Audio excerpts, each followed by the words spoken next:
Hello students, कैसे हैं। तो इससे पहले हम लोग मोल कॉन्सेप्ट का 9 लेक्चर देख चुके हैं। तो आज हम लोग मोल कॉन्सेप्ट का 10वां लेक्चर देखने जा रहे हैं। आज का मेरा टॉपिक क्या है? Principle of atomic conservation. तो देखिए, इससे पहले हम लोग जो भी क्वेश्चन वगैरह कर रहे थे, जो भी स्टाइकियोमेट्री पे बेस्ड क्वेश्चन वगैरह कर रहे थे, उसमें हम लोग रिएक्शन को बैलेंस कर रहे थे। लेकिन अगर हम लोग प्रिंसिपल ऑफ एटॉमिक कंजर्वेशन लगाते हैं तो हमको रिएक्शन को बैलेंस करने का कोई जरूरत नहीं होता है। सबसे मेरे लिए क्या इंपॉर्टेंट है, हमको सिर्फ रिएक्टेंट पता होना चाहिए। पहला जो रिएक्टेंट है वो पता होना चाहिए और फाइनली प्रोडक्ट पता होना चाहिए। अब इसके लिए क्या कंडीशन है? एक कंडीशन और है कि जब आप प्रिंसिपल ऑफ एटॉमिक कंजर्वेशन लगाते हैं तो उस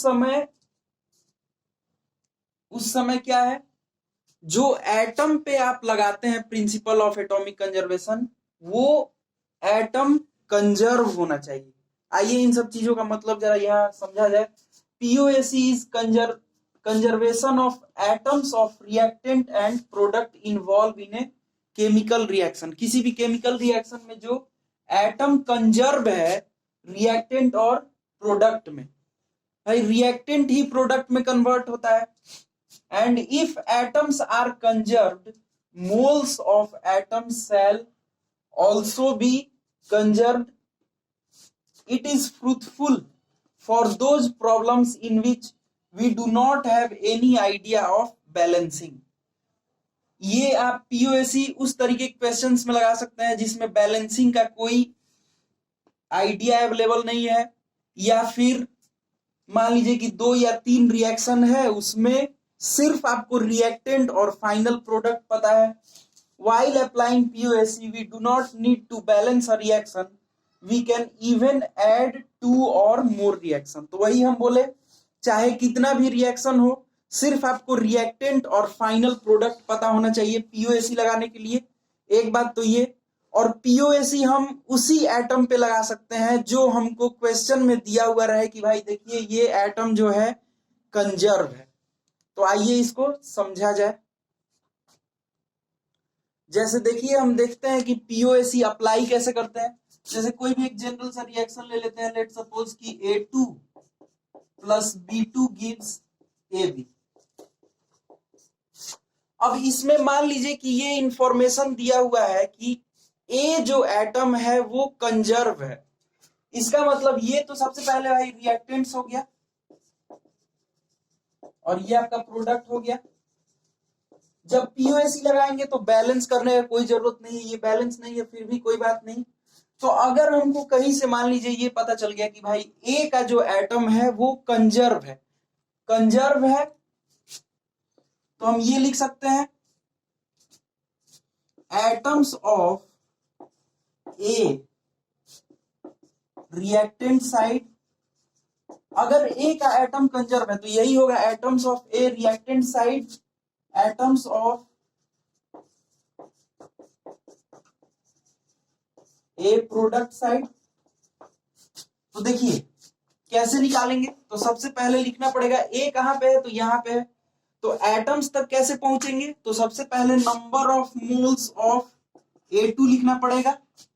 number of moles of A2 into मोल से जाएंगे मॉलिक्यूल्स में, और मॉलिक्यूल्स से एटम में जाने के लिए उसके एटॉमिसिटी से मल्टीप्लाई कर देंगे, यानी कि 2। This will be equal to atoms of a product side.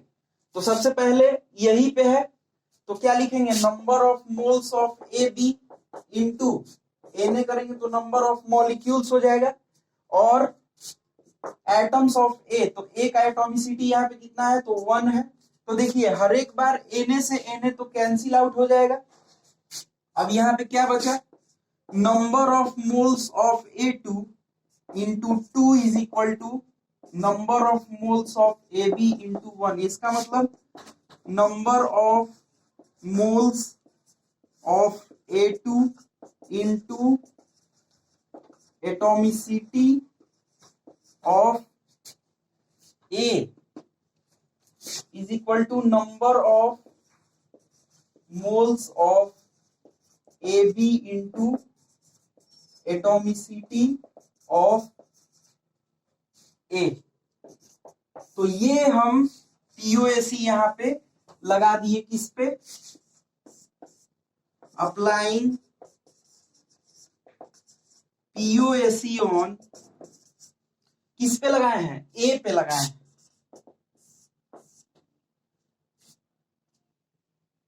अगर मान लीजिए हमको B पे POAC लगाना है, मान लीजिए कि B एटम को कंजर्व करना है, तो क्या लिखेंगे? देखिए, number of moles of B2 into Na into atomicity of B which is equal to 2, ये रिएक्टेंट साइड हो गया, equal to number of moles of AB into Na into क्या लिखेंगे? Atomicity of B which is equal to 1। तो Na से Na तो हमेशा cancel out हो जाएगा, तो NB2 into 2 is equal to NAB into 1। ये कब इक्वेशन हम ऐसा लिखेंगे? If we are applying POAC on B। अब देखिए, जैसे मान लीजिए कि और भी आपको लगाना है, ये सब तो खैर आसान इक्वेशन है, क्वेश्चन आगे करेंगे तो भारी भारी क्वेश्चन में भी लगाएंगे POAC। जैसे मान लीजिए कि आपको इसमें लगाना है KClO3, तो ये KCl प्लस O2 देगा हीट करने पे। मान लीजिए कि कहीं से आपको पता चला कि जो पोटेशियम है K जो है वो कंजर्व्ड है, atoms of K are conserved. इसका मतलब कि रिएक्टेंट साइड और प्रोडक्ट साइड K के जो एटम्स है वो कंजर्व है। तो सबसे पहले एटम्स ऑफ K तक कैसे पहुंचेंगे? रिएक्टेंट साइड, तो वही लिखेंगे फिर से equation, number of moles of KClO3, ये मोल निकाल लिया, इंटू Na करेंगे तो मॉलिक्यूल निकल जाएगा, और एटम्स ऑफ K तक कैसे पहुंचेंगे? तो इसका एटोमिसिटी देखिए कितना है, तो 1 है। This will be equal to, अब पोटेशियम तो यहाँ पे प्रेजेंट है प्रोडक्ट साइड में, तो क्या लिखेंगे? Number of moles of KCl into Na, और यहाँ पे एटोमिसिटी इसका कितना है, तो 1 है। तो यहाँ पे सिंपली क्या इक्वेशन आ जाएगा? NKClO3 is equal to NKCl। देखिए, यहाँ पे हम रिएक्शन को बैलेंस नहीं किए हैं, कोई जरूरत नहीं है, तो यहाँ पे हम लोग कंडीशन देखते हैं। तो for applying POAC we do not need to balance the reaction. ये तो आप लोग जानते ही हैं कि POAC लगाने के लिए रिएक्शन को बैलेंस करने का कोई जरूरत नहीं है, आप बैलेंस कर भी सकते हैं, छोड़ भी सकते हैं। We can apply POAC on only that atom which is conserved और totally consumed during the reaction. देखिए, हम POAC सिर्फ उसी एटम पे लगा सकते हैं जिसके बारे में हमको पता रहे कि ये एटम टोटली कंजर्व हो चुका है या फिर टोटली रिएक्शन के दौरान कंज्यूम हो चुका है, यानी कि पूरा तरीके से खत्म हो चुका है। और ये इंफॉर्मेशन आपको क्वेश्चन में गिवन दिया हुआ रहेगा किसी ना किसी तरीके से। मान लीजिए कि जैसे दे दिया कि कोई, जैसे C+O2 है, CO2 है, वहां पे O2 जो है वो एक्सेस में है, इसका मतलब जो कार्बन होगा वो टोटली कंजर्व रहेगा। इस टाइप से कुछ ना कुछ क्वेश्चन में आपको गिवन रहेगा, जिससे आप पहचान पाएंगे कि कौन सा एटम कंजर्व है। और तीसरा, जब हम POAC लगाते हैं तो सिर्फ हमको रिएक्टेंट पता चल जाए कि पहले कौन सा रिएक्टेंट था, और फाइनल प्रोडक्ट पता चल जाए कौन सा प्रोडक्ट था, और बीच का जो इक्वेशन है उसको कोई जरूरत नहीं है। जैसे मान लिया जाए कि आपसे ऐसा बोला जाए कि जैसे C3A2 प्लस B2 ये जाके दे रहा है कुछ EF प्लस G, और ये फिर से रिएक्ट करके दे रहा है C2A प्लस मान लीजिए समथिंग F। C यहाँ पे ये C2 है। अब मान लीजिए कि आपको किसी तरीके से पता चल गया कि एटम्स ऑफ जो C है, कार्बन का जो एटम है वो टोटल रिएक्शन के दौरान क्या है, कंजर्व्ड है। तो सीधे हम लोग देखिए, मेरे लिए रिएक्टेंट ये हो जाएगा और मेरे लिए फाइनल प्रोडक्ट ये हो जाएगा।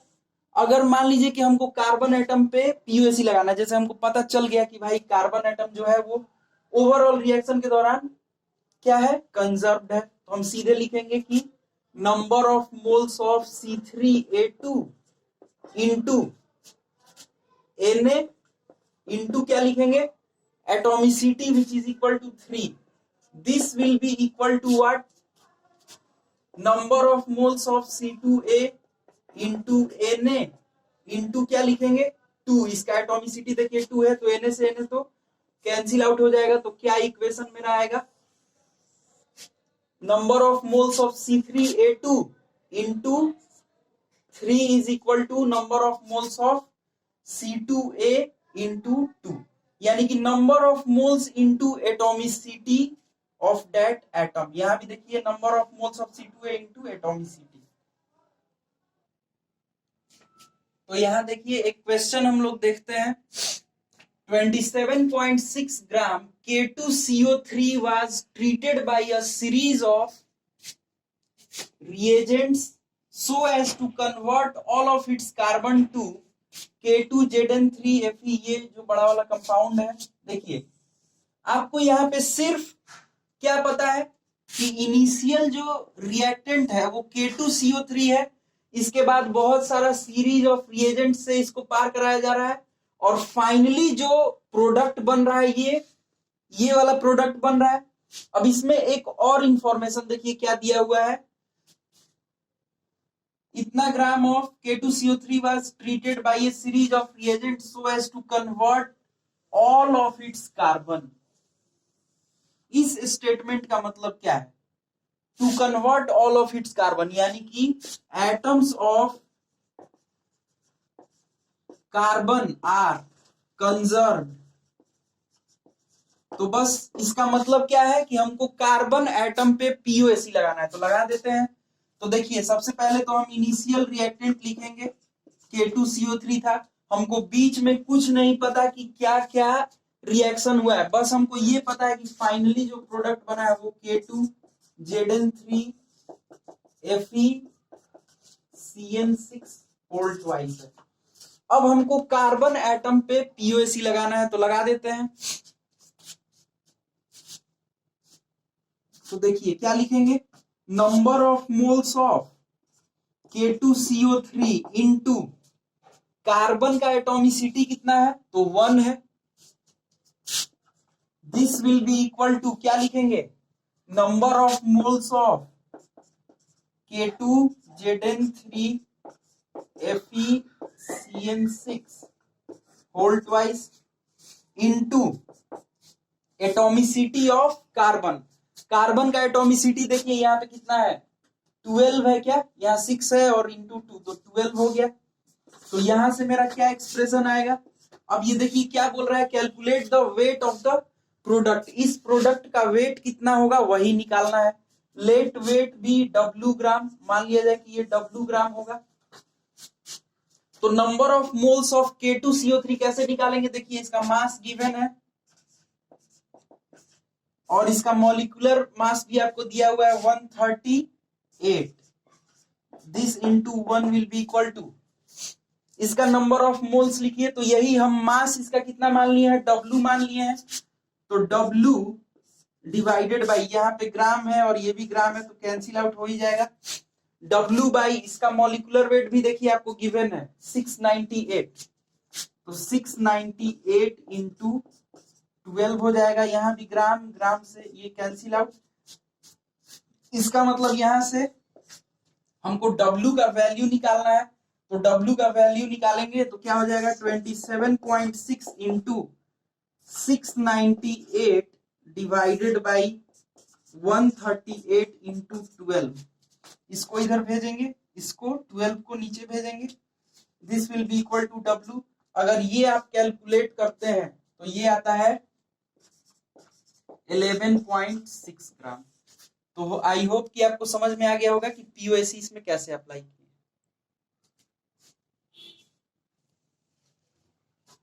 तो नेक्स्ट क्वेश्चन हम लोग देखते हैं, calcium phosphide formed by reacting magnesium with excess calcium orthophosphate was hydrolyzed by excess water.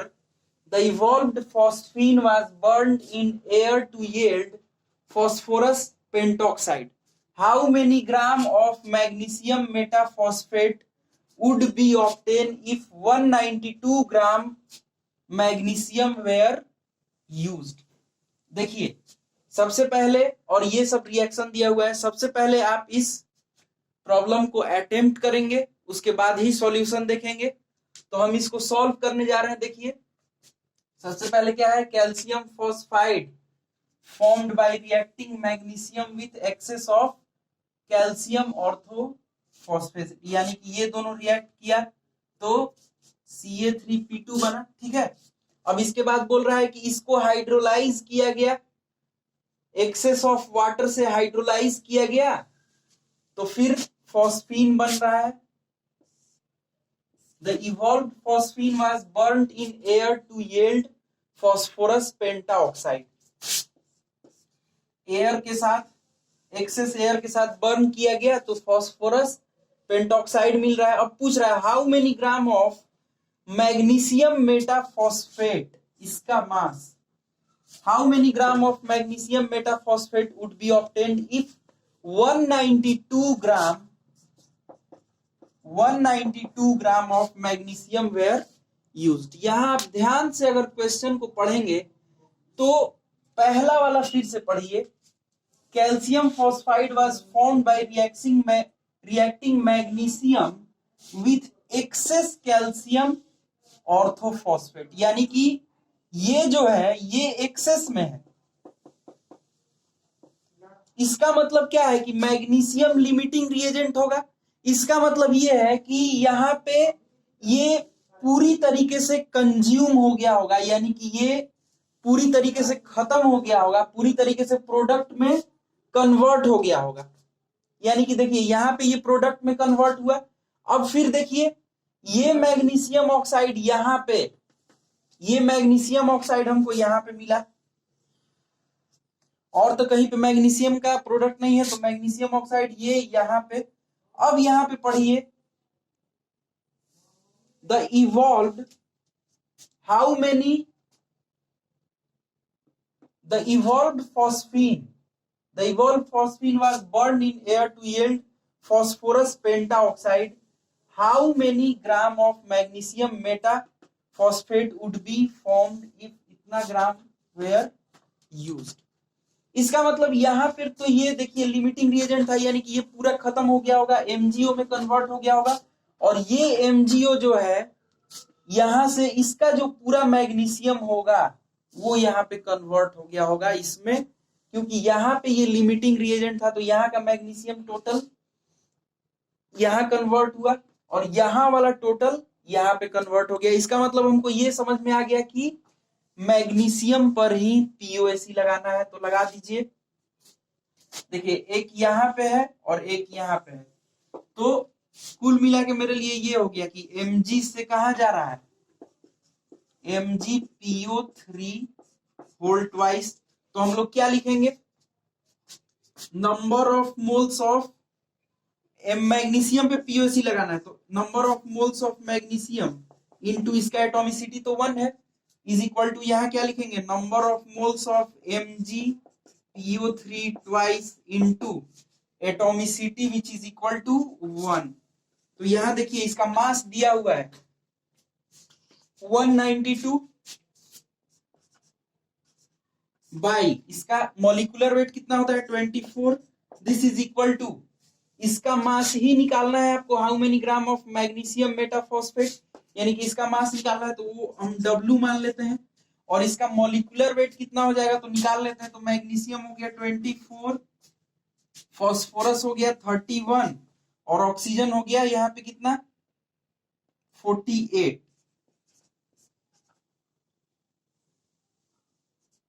तो ये देखिए ये हो गया 79, तो 79 इंटू आपको क्या करना है 2 करना है, तो ये हो गया आपको 158 तो 158 आप यहाँ पे जोड़ दीजिए, यानी कि ये कितना आ गया इसका मॉलिक्यूलर वेट 182 आ गया। तो यहां से देखिए इसका मतलब W will be equal to 192 into 182 divided by 24। ये आ गया 192 इंटू 182 डिवाइडेड बाई 24। अगर इसको हम लोग, ये हो जाएगा आपको 12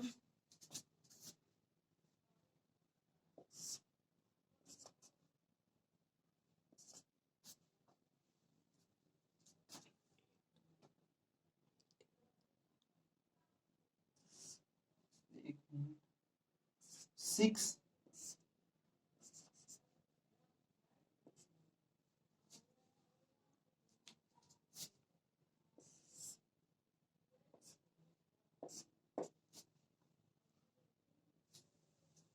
3 और 6, तो ये हो गया 16।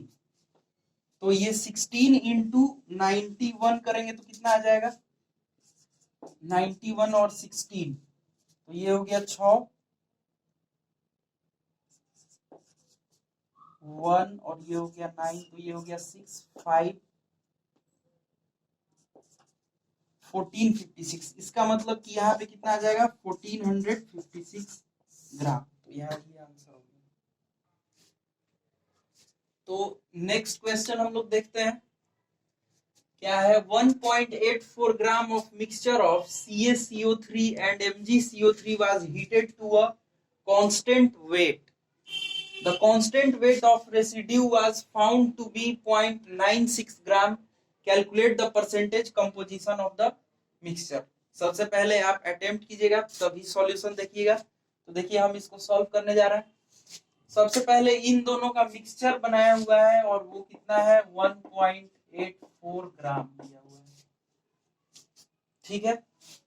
It was heated to a constant weight. अच्छा, CaCO3 को अगर हम लोग हीट करेंगे तो CaO प्लस CO2 मिलेगा, और MgCO3 को हीट करेंगे तो MgO प्लस CO2 मिलेगा। अब देखिए ये क्या कह रहा है, this mixture was heated to a constant weight, the constant weight of residue was found to be 0.96 ग्राम। इन दोनों का मास मिला के है 1.84 ग्राम। और देखिए रेसिड्यू कौन होगा, ये सॉलिड होता है और ये भी सॉलिड होता है, ये तो गैस है और ये भी गैस है, तो ये तो उड़ जाएगा। बचेगा कौन, यानी कि कैल्शियम ऑक्साइड और मैग्नीशियम ऑक्साइड बचने वाला है। मैग्नीशियम ऑक्साइड और कैल्शियम ऑक्साइड बचने वाला है, और ये पहले से प्रोडक्ट है, सॉरी रिएक्टेंट है। तो अगर हम लोग रिएक्शन कंबाइन करके लिखें तो कुछ कैसे लिखेंगे, CaCO3 प्लस MgCO3 से CaO plus MgO plus CO2 मिलेगा। देखिए हम रिएक्शन नहीं लिखे हैं, बैलेंस भी नहीं किए हैं, बस हम ये आइडिया लगाना चाहते हैं रिएक्टेंट इनिशियली ये है और ये प्रोडक्ट है, इसमें से ये तो उड़ जाएगा, जो आपका रेसिड्यू बचा हुआ है वो कितना है 0.96 ग्राम। यानी कि इन दोनों का जो मास है ये मिला के कितना दिया हुआ है 0.96 ग्राम, और यही क्या है कांस्टेंट है, यानी कि जो रेसिड्यू का जो मास है वो कांस्टेंट है। अब यहां पे देखिए, यहां पे आपको CaCO3 प्लस MgCO3 है, CaO plus MgO plus CO2, ये रेसिड्यू था और ये इनिशियल था, तो ये कितना हो गया 1.84 ग्राम। तो इसमें आप मान लीजिए कि ये अगर मान लीजिए कि x ग्राम होगा, अगर ये मान लीजिए x ग्राम होगा तो ये कितना हो जाएगा, इसको हम लिख देंगे 1.84 माइनस x। तो क्या आप अब इस क्वेश्चन को बना सकते हैं। अब इसमें मान लीजिए ये मान लिया जाए y ग्राम, तो ये कितना आ जाएगा 0.96 माइनस y ग्राम आ जाएगा। तो हम फिर से आपको चांस दे रहे हैं, अब आप पीओएसी लगाइए और बनाइए। हम वीडियो को थोड़ा देर पॉज कर रहे हैं। तो मे भी आपसे सॉल्व हो गया होगा, और अगर नहीं भी हुआ होगा तो देखिए कैसे इसको सॉल्व करते हैं। तो सबसे पहले हमको ये तो पता चल गया कि ये जो है क्या है, रेसिड्यू है, और ये इसका जो मास है वो कांस्टेंट है। यानी कि अब देखिए यहां पे कांस्टेंट कौन नहीं है, तो CO2। CO2 में कार्बन और ऑक्सीजन प्रेजेंट है। इसका मतलब कार्बन और ऑक्सीजन पर तो हम पीओएसी नहीं लगा सकते हैं, तो फिर किस पे लगा सकते हैं, कैल्शियम और मैग्नीशियम पे लगा सकते हैं क्या। क्योंकि देखिए जो रेसिड्यू आपका है कैल्शियम, मैग्नीशियम और ऑक्सीजन से मिलके बना हुआ है, बट ऑक्सीजन एटम कंजर्व नहीं है, लेकिन मैग्नीशियम और कैल्शियम तो कंजर्व है, क्योंकि रेसिड्यू का वेट जो है वो कंजर्व है। तो सबसे पहले हमको दो इक्वेशन बनाना पड़ेगा। तो सबसे पहले अप्लाइंग पीओएसी ऑन कैल्शियम पे अगर पीओएसी लगाया जाए तो रिएक्टेंट साइड क्या लिखेंगे, number of moles of CaCO3 into atomicity of calcium which is equal to 1। और राइट साइड में भी देखिए number of moles of CaO into atomicity 1 है। ठीक है, कैल्शियम ऑक्साइड का मास हम लोग कितना माने हैं, तो x ग्राम डिवाइडेड बाई इसका मॉलिक्यूलर वेट 100 आता है, और CaO कैल्शियम ऑक्साइड हम लोग कितना माने हैं, तो y ग्राम माने हैं। तो y डिवाइडेड बाई ये क्या लिखेंगे, ये 56 आता है इसका मॉलिक्यूलर वेट। तो यहां से इक्वेशन आ जाएगा x by 100 is equal to y by 56। अब देखिए दूसरा इक्वेशन क्या लिखेंगे, अप्लाइंग पीओएसी ऑन मैग्नीशियम पे लगाएंगे पीओएसी।